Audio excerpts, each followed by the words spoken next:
यं प्रव्रजन्तं मनुपेतमपृतुकित्तं द्वैपायनविद्विरोहकातराजुहव पुत्रेति तन्मयतया तर्वभिनेदु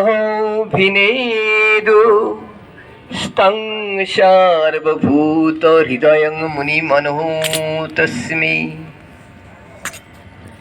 यं प्रव्रजन्तं मनुपेतमपृतुकित्तं द्वैपायन विरहकातराजुहव पुत्रेति तन्मया त्वया तर्वभिनेदु स्तं सर्वभूतं हृदयं मुनिमनः तस्मै।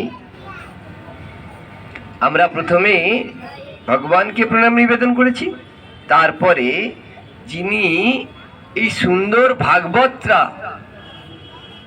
আমাদের জগতের মাঝে বিতরণ করেছিলেন, প্রথমে সুখদেব প্রভু পরীক্ষিত মহারাজকে শ্রীমদ্ ভাগবত প্রবচন করে শুনিয়েছিলেন। সেই সুখদেব প্রভুকে প্রণতি আমরা নিবেদন করলাম। সেই সুখদেব প্রভু জন্ম নিয়েই দৌড়াতে আরম্ভ করেছে। এটা হয়তো কেউ বলবে, জন্ম নিয়ে আবার কেউ দৌড়াতে পারে? সন্তান তো ছোট হয়, জন্ম নিয়ে কে দৌড়াবে? হ্যাঁ, সুখদেব প্রভুর মধ্যে সেই গুণটা ছিল, সেই প্রভাব তাকে ভগবান দিয়েছেন।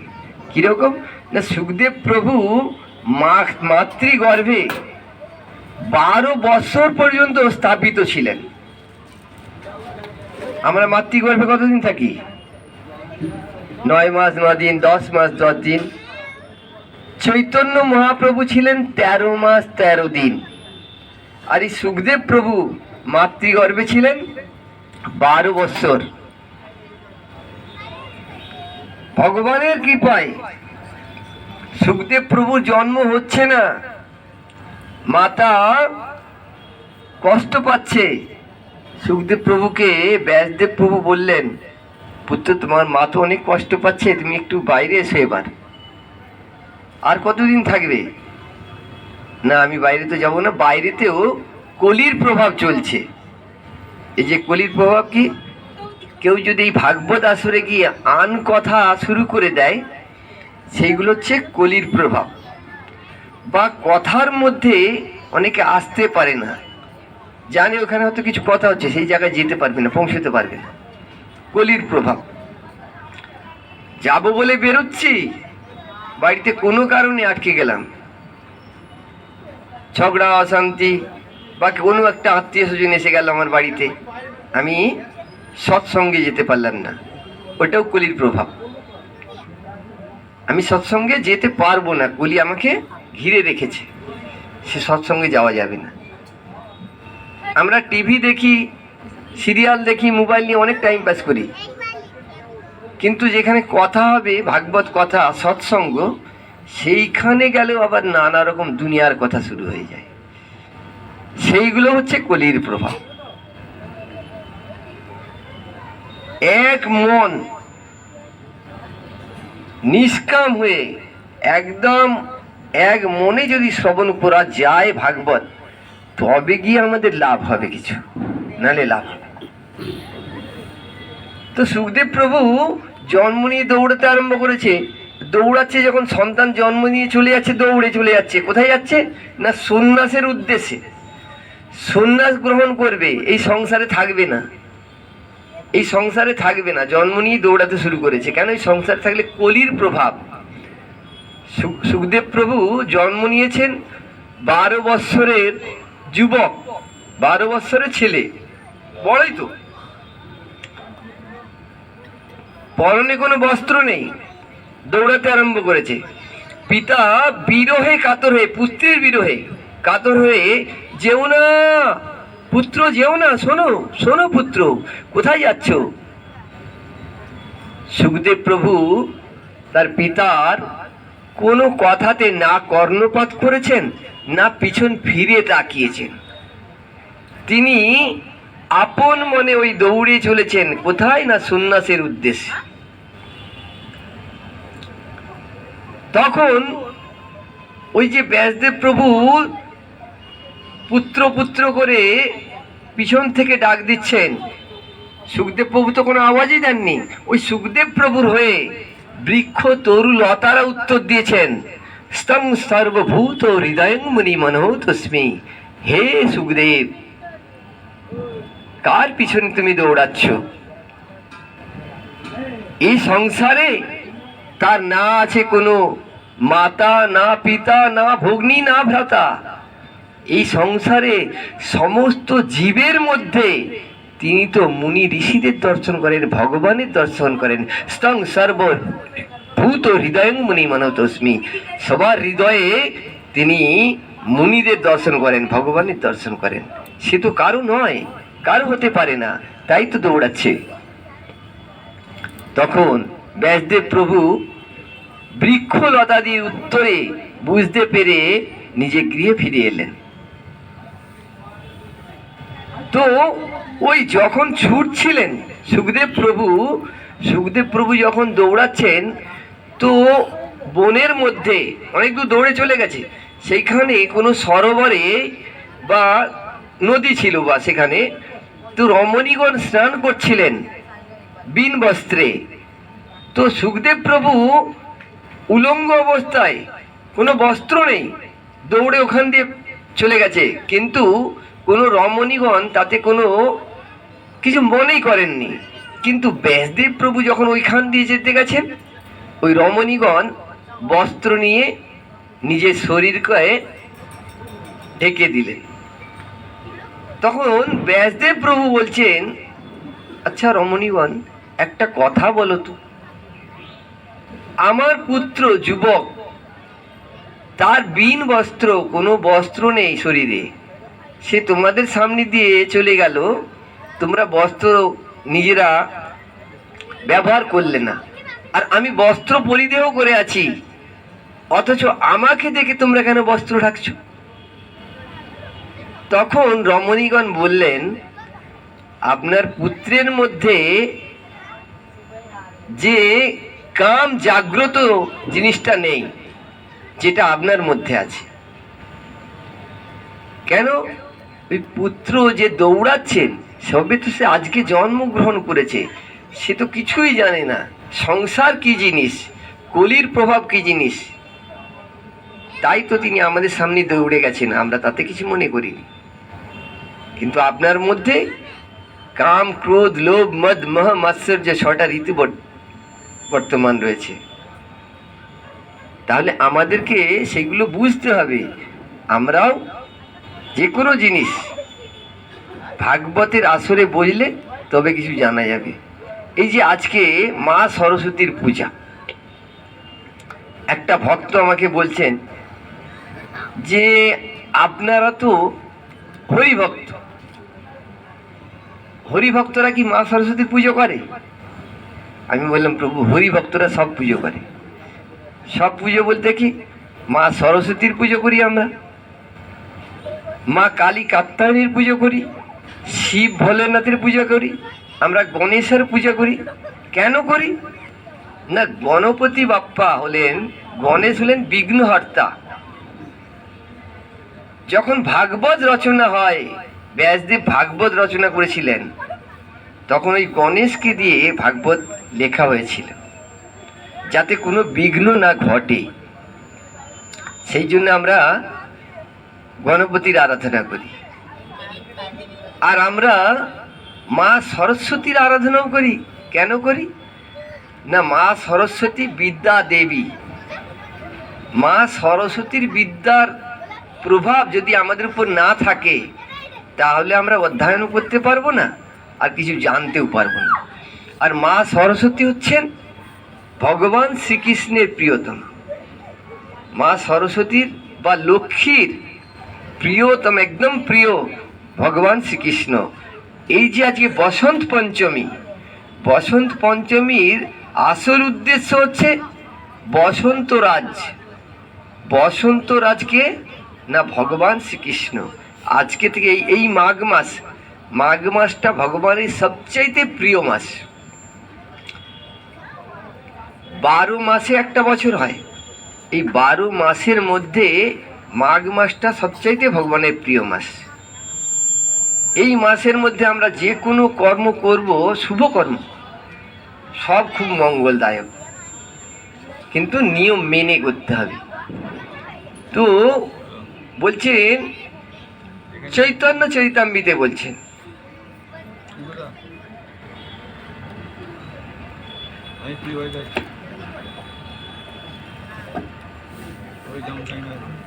চৈতন্য চরিতামৃতে বলছেন মা সরস্বতী আমরা কেন আরাধনা করি।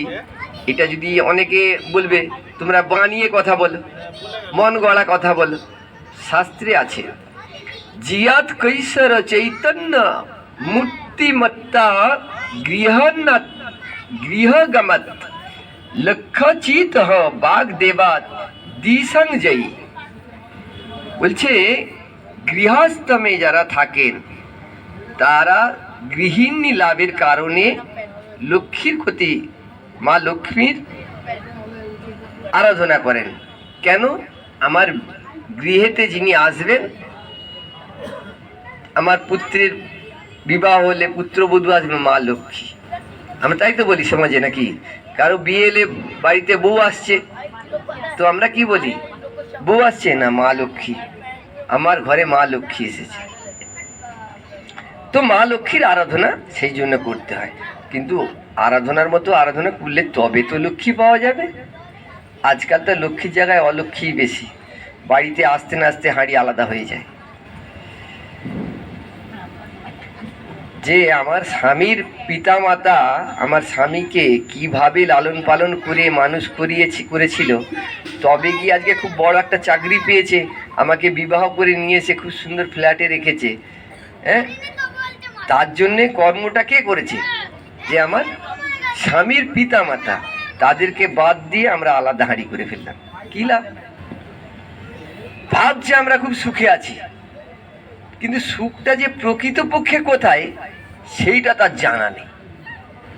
কেন জানা নেই? না, আজকে আমি আমার স্বামীকে নিয়ে আলাদা বসবাস করছি, আলাদা হাঁড়ি করে ফেললাম, তার পিতামাতাকে আমি দেখলাম না। ওই সময় তো একদিন আমারও আসবে গো। আজকে আমি বহু, একদিন শাশুড়িও হব। সাজবি কাবি বহুতি, নাকি? আজকে আমি বউ, একদিন আমিও শাশুড়ি হব, এই পর্যায়ে আমারও আসবে। তাহলে পরস্পর আমরা যেভাবে চলবো, আমাদের কর্ম সেইভাবেই আমাদের ফলটা দেবে। তাই এগুলো ভাগবত গীতা, চৈতন্য চরিতামৃত, এগুলো শুনতে হয়, এর প্রতি বিশ্বাস রাখতে হয়। বিশ্বাস ফলদায়ক, বিশ্বাস করলে তবে এর ফলটা পাওয়া যাবে, নালে পাওয়া যাবে। মহারাজ কি উল্টো পাল্টা বলে যাচ্ছে, সে বাজে কথা বাদ দাও তো, আমি আমার মতো থাকলেই হলো, বাস আমি আনন্দ থাকলেই হলো, কে কিরকম আছে দেখার দরকার নেই। তো মা সরস্বতী কে যে আমাদেরকে কেন আমরা বললাম যে আজকে আমরা হরিভক্তরা মা সরস্বতী আরাধনা করি, স্বয়ং গৌরাঙ্গ মহাপ্রভু তিনিও মা সরস্বতী আরাধনা করতেন। তাই তো যে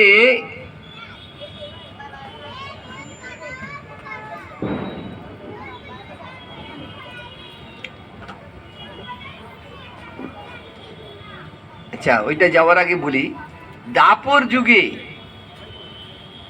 পরাশর মুনির ঔরসে বসু কন্যা সত্যবতীর গর্ভে ব্যাসদেব প্রভুর জন্ম হয়। কেন না, ভগবান ওনাকে পাঠিয়েছেন ভাগবত রচনা করার জন্য। আর এই ব্যাসদেব প্রভু, এই যেমন কুল কেন খেতে নেই আজকে, সেটাও বলি। কুল খেতে ছিল না এতদিন, আজকে থেকে আমাদের কুল খাওয়া চালু হবে নাকি? কুল খেয়েছো নাকি আগে, পুজোর আগে? খাওনি কি না? ওই মাতাজি খেয়ে নিয়েছে হচ্ছে। তো সরস্বতী পুজোর আগে কুল কেন খেতে নেই জানা আছে কারো?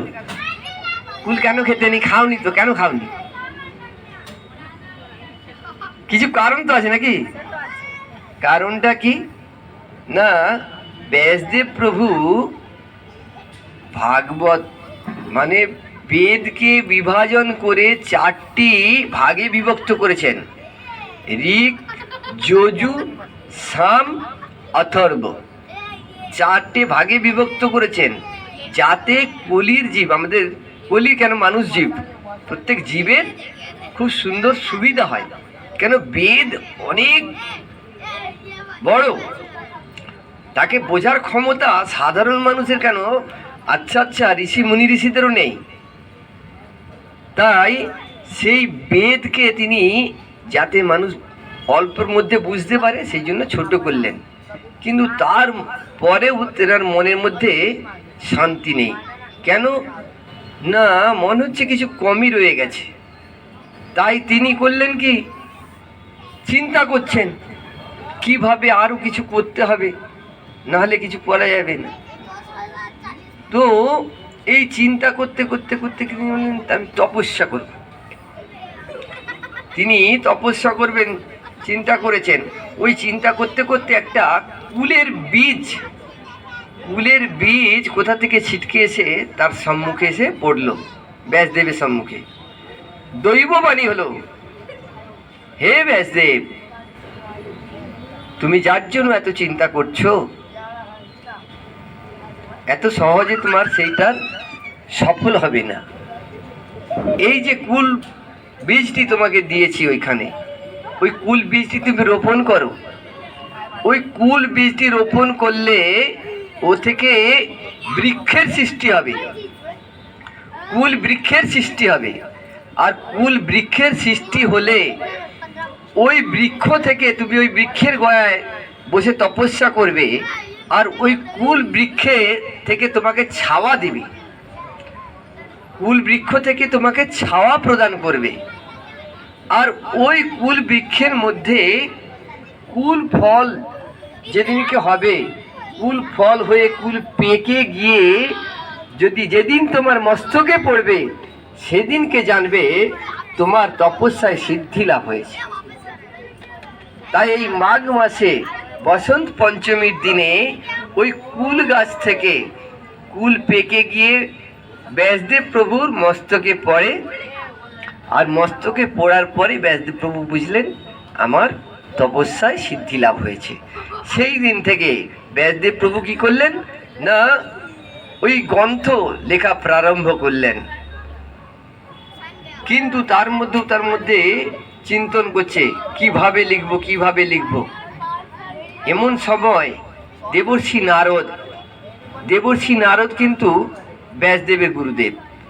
দেবর্ষি নারদ সেখানে এসে উপস্থিত হলেন। দেবর্ষি নারদ উপস্থিত হয়ে দেখছেন যে আমার শিষ্য খুব চিন্তার মধ্যে রয়েছে। তো দেবর্ষি নারদকে দেখেই দৌড়ে গিয়ে ব্যাসদেব প্রণতি নিবেদন করলেন, খুব সুন্দর শ্রুতি করলেন যে আসুন গুরুদেব, আসুন গ্রহণ করুন। খুব সুন্দর করে গুরুদেবকে তিনি স্বাগত করেছেন, বসিয়েছেন। আর বললেন যে তুমি তো বেদকে বিভাজন করে চারটে, খুব সুন্দর বিভাজন করে চারটে ঋক সাম যদু অথর্ব রচনা করেছো, তাহলে চিন্তাটা কিসের? বলছে না, কিছু একটা কমই রয়ে গেছে, আমি বুঝতে পারছি না, যেন কোথাও এত কমই রয়ে গেছে, যেন ভাব আসছে না মনের মধ্যে। তখন ভগবান বললেন,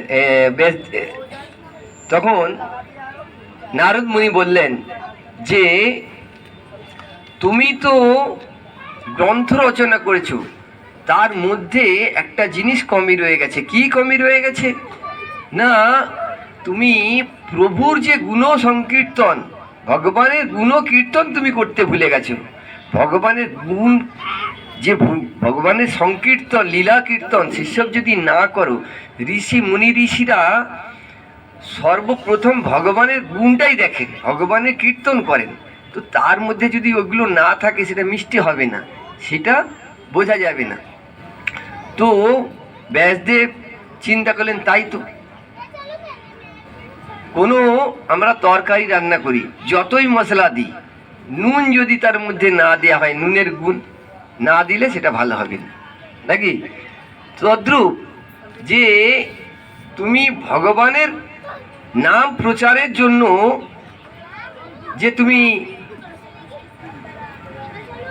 শাস্ত্র অধ্যয়ন করেছো, শাস্ত্র লিখেছো, সেটা ভগবানের তো নামই নেই তার মধ্যে। খুব সুন্দর করে ভগবানকে স্মৃতি করো, ভগবানের নাম কীর্তন ভজন রাখো, তো তার মধ্যেই তবে তোমার ভাগবত দেখা সার্থক হবে। সেই আজকে সরস্বতী পুজোর দিন থেকে তিনি ভাগবত লেখা শুরু করেছিলেন, আর সরস্বতী পুজো সেই দিন থেকে কুল খাওয়া সৃষ্টি হয়েছিল, কুল দিয়ে পুজো করেছিলেন। আর চৈতন্য মহাপ্রভু আমাদের কলিতে এলেন। কলিতে চৈতন্য মহাপ্রভু খুব অল্প বয়স, 14 বছর বয়সে তিনি বড় পণ্ডিত, নবদ্বীপের বড় পণ্ডিত চৈতন্য মহাপ্রভু, দিক দিগান্তে ছড়িয়ে গেছে। তার আগে থেকে কিন্তু কেশব কাশ্মীরি নামে এক পণ্ডিত ছিলেন, যিনি থাকেন কাশীতে। কেশব কাশ্মীরি নাম, তেনার নাম কেশব, কাশীতে থাকে, তাই জন্য নাম উপাধি হয়ে গেছে কেশব কাশ্মীরি। তিনি হচ্ছেন দিগ্বিজয়ী পণ্ডিত কেশব কাশ্মীরি। যখন শুনলেন যে আমাকেও পরাস্ত করতে পারে নাকি একটা অল্প বয়সের যুবক, সে নাকি নবদ্বীপে থাকে, আমাকে দেখলে আচ্ছা ঋষি মুনি ঋষিরা ভয়ে দৌড়ায়। কেন? পাণ্ডিত্য, ওনার মধ্যে যে পাণ্ডিত্য ছিল, দার্শনিকতা যা ছিল কেশব কাশ্মীরের মধ্যে, উনি ভাবছেন আমি সর্বেশ্বর্বা, আমার থেকে বড় আর কেউ নেই। কিন্তু যখন উনি জানলেন যে আমার থেকে বড় কেউ আছে, সে নাকি বড় পণ্ডিত, তাহলে তার সঙ্গে তো আমাকে একবার মোকাবেলা করতে হবে। তো কাশী থেকে উনি এলেন নবদ্বীপ ধামে। কেশব কাশ্মীরি যখন এসেছেন, তখন ওই কেশব কাশ্মীরির আগমনের বার্তা পেয়ে সব ঋষি মুনি ঋষিরা না, সাধু সন্ন্যাসীরা লুকোতে আরম্ভ করেছে। কেন? কেশব কাশ্মীরি তো বড় পণ্ডিত, একটা প্রশ্ন ধরবে, আমরা জবাব দিতে পারবো না, ভয়ে পালিয়ে যাচ্ছে। খুঁজছেন তিনি যে নিমাই পণ্ডিতকে, খুঁজে কাউকে জিজ্ঞাসা করলেন যে আচ্ছা নিমাই পণ্ডিতকে। বলছে ওই তো নদীর ধারের দিকে যান, ওই নদীর ধারে বসে আছে, সাঙ্গ নিয়ে ছাত্র পড়াচ্ছে। তো নদীর ধারে গিয়ে উনি জিজ্ঞাসা করলেন, আচ্ছা এখানে নিমাইকে? সাঙ্গপাঙ্গরা যার শিষ্য ছিলেন, নিমাইয়ের আবার শিষ্য, 14 বছর বয়সে বালক, তারও শিষ্য। কেন? তিনি পাণ্ডিত্য অর্জনে এত ছিলেন, পুরো মানে দার্শনিক দিক দিয়ে তেনার কাছে কেউ পারতেন না। সে নিমাই পণ্ডিতকে কে একজন দেখিয়ে দিয়েছে, তারপর উনি বলছেন আচ্ছা তুমি নিমাই পণ্ডিত? না পণ্ডিত আমি নয়, আমি নিমাই, আমাকে শুধু নিমাই বলেই ডাকতে পারেন। ভাব দেখুন কতটা, তিনি নিজে বলছেন না আমি পণ্ডিত, তিনি বলছেন আমি পণ্ডিত নয়, আমি কেবল নিমাই।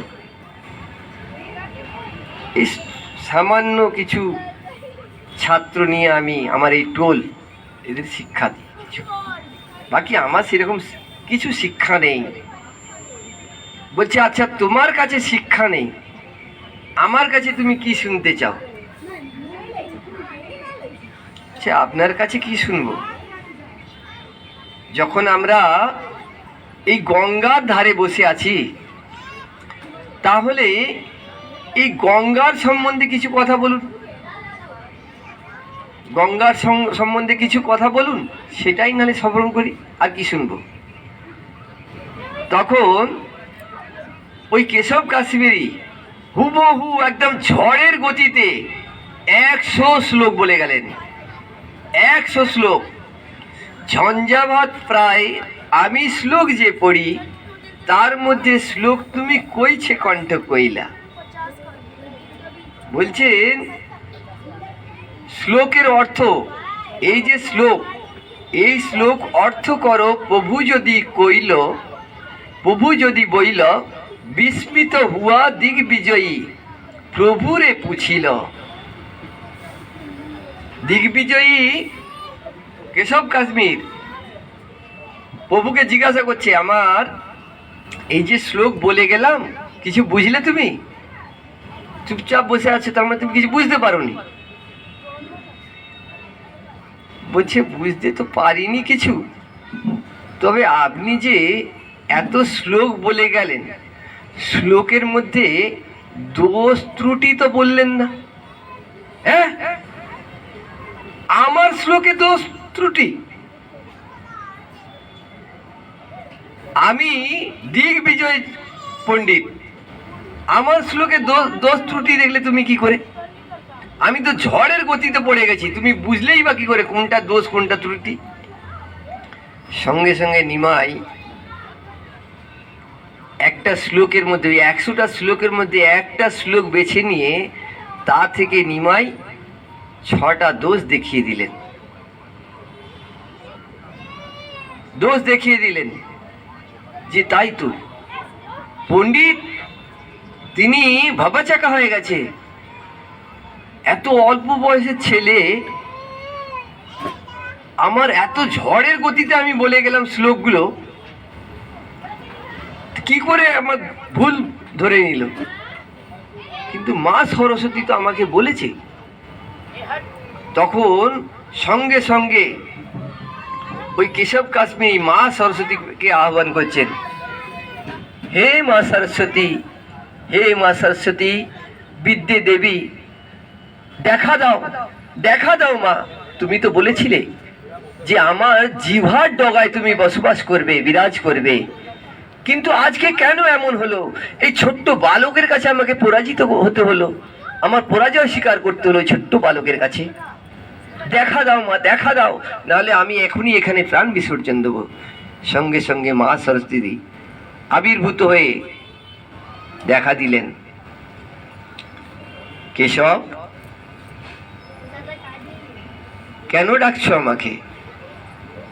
হে মা, তুমি তো আমাকে বলেছিলে, আমাকে বর দিয়েছিলে, তুমি তো আমাকে বর দিয়েছিলে, তাহলে এমন কেন হলো?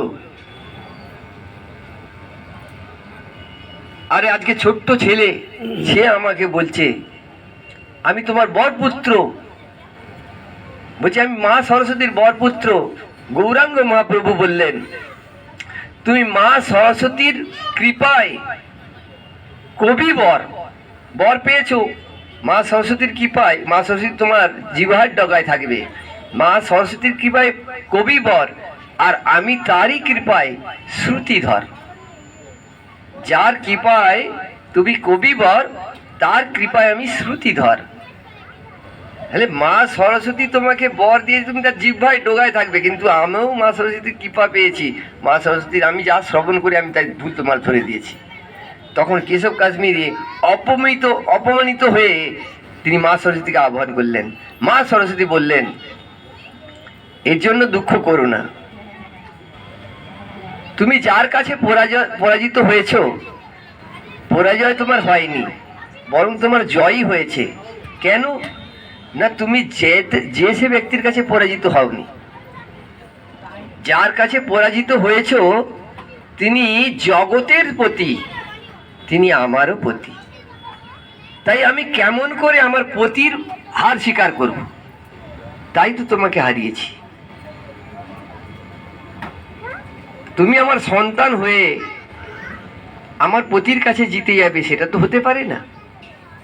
শুধু ইনি আমার পতি নয়, জগতের পতি, বিশ্বের পতি। তখন কেশব কাশ্মীরি বুঝলেন, তিনি তার ভুল স্বীকার করলেন ওই ছোট্ট নিমাইয়ের কাছে। সেই নিমাইয়ের কাছে, সেই নিমাইকে না আমাদের কলির ভগবান গৌরাঙ্গ মহাপ্রভু, বিশ্বম্ভর, অনেক না। যখন গৌরাঙ্গ মহাপ্রভুর জন্ম হয়েছিল খুব ক্রন্দন করছেন, স্তন দুগ্ধ পান করছেন না। মায়েরা চিন্তায় পড়ে গেছে, সন্তান দুগ্ধ পান করছেন না, কি করা যাবে? তো গৌরাঙ্গ মহাপ্রভু যে মাতামহ, মায়ের বাবা, তিনি ছিলেন বড় জ্যোতিষী। তো তিনি জ্যোতিষ শাস্ত্র করে দেখলেন যে এ ছেলে যে সে নয়, এর দ্বারা বিশ্বের ভরণ পোষণ হবে। তাই তিনি নাম দিয়েছিলেন বিশ্বম্ভর, যার দ্বারা বিশ্বের ভরণ পোষণ হবে, যিনি বিশ্বকে লালন পালন কর্তা বিশ্বের, তিনি তো সাধারণ ব্যক্তি হতে পারেন না, তাই নাম দিলেন বিশ্বম্ভর। আর স্তন দুগ্ধ কেন পান করছেন না? না, যখন গৌরাঙ্গ মহাপ্রভুর জন্ম হয়, শচী মাতার গর্ভে জন্ম হয়েছিল তো নাকি? শচী মাতা, গৌরাঙ্গ মহাপ্রভুর মায়ের নাম শচী মাতা। হ্যাঁ,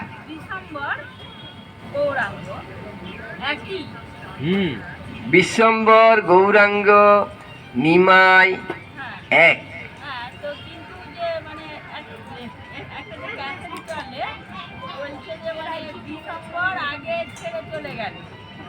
সেটা বিশ্বরূপ, সেটা বিশ্বরূপ। হরি বল, হরি বল।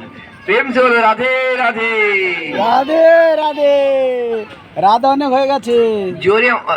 পিছন দিকে অনেকে বলেনি, মোবাইল নিয়ে ব্যস্ত আছে। বলো রাধে রাধে, জোর সে বলো রাধে রাধে, প্রেম সে বলো রাধে রাধে।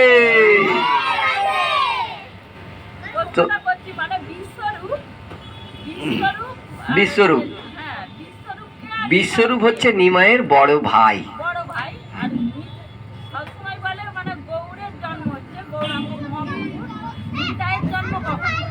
নিতাইয়ের জন্ম অনেক আগে হয়েছে। নিতাই কিন্তু এই শচী মাতার গর্ভে জন্ম হয়নি। নিতাই দাদা হয়ে এসছে, কিন্তু শচী মাতার গর্ভে তিনি জন্ম হননি। নিতাইয়ের জন্ম অন্য জায়গায়, নিতাইয়ের মাতা পিতা আলাদা আছে। নিতাইয়ের জন্ম বীরভূমে, আর নবদ্বীপে হচ্ছে নিমাইয়ের জন্ম নবদ্বীপে। হ্যাঁ, ওইটা তারপরে দু ভাই ছিল, ভগবান কৃষ্ণ বলরাম। তিনি আবির্ভাব নিলেন যে শচী মাতার গর্ভে নিমাই, ভগবান শ্রীকৃষ্ণ এলেন। আর বীরভূমে মাতা পিতার নামটা মনে পড়ছে না। হ্যাঁ, হাড়াই পণ্ডিতের গৃহে জন্ম নিয়েছিলেন। হ্যাঁ, তো আগে বলি, শচী মাতার স্তন দুগ্ধ পান করছে না নিমাই। তখন তিনি দেখলেন যে ইনি তো ভগবান। মায়ের তখন দীক্ষা হয়নি, শচী মাতার দীক্ষা হয়নি। মায়ের দীক্ষা না হলে তার প্রসাদ কিভাবে নেবে? মায়ের দীক্ষা হয়নি। ভগবান তো দীক্ষিত ভক্ত ছাড়া প্রসাদ পান না। তাই সঙ্গে সঙ্গে শচী মাতার দীক্ষা দেওয়া করা হলো। দীক্ষার পরে ওই নিমাই স্তন দুগ্ধ পান করেছিলেন। এই যে কথাগুলো